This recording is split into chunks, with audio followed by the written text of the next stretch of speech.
So what is the difference between the Oxnard rent control and the Oxnard tenant protection? So rent control covers exactly that, rent control.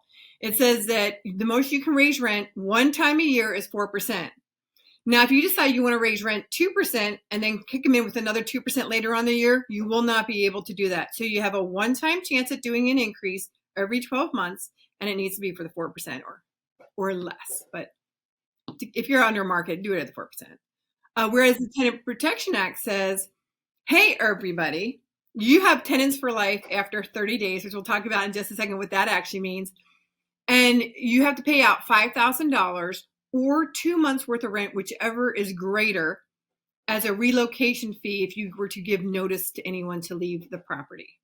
So basically, it just means that if they were going to get the property back, they would have to give $5,000 as relocation. So literally somebody can move into a property for 30 days into a room.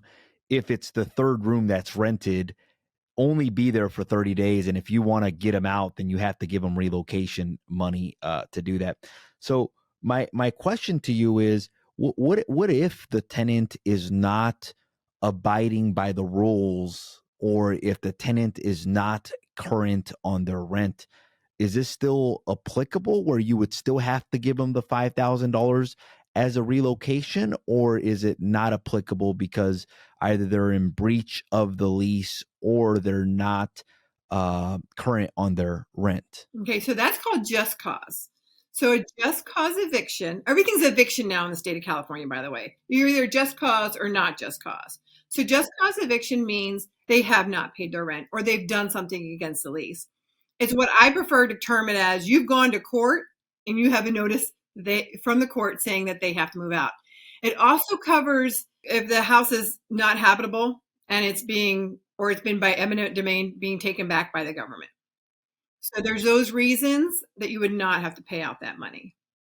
Everything else, you're paying out that money. And remember, it's 2 months of rent or $5,000, whichever is greater. So if they're in breach of the contract, or if they're not paying the rent, you don't have to pay out the relocation money, basically, in other words. Thank you so much for taking the time to watch this short segment of the podcast. If you're interested in watching another short segment, click here. If you're interested in watching the entire podcast or the entire interview, click here. Thank you so much, and make it a great day.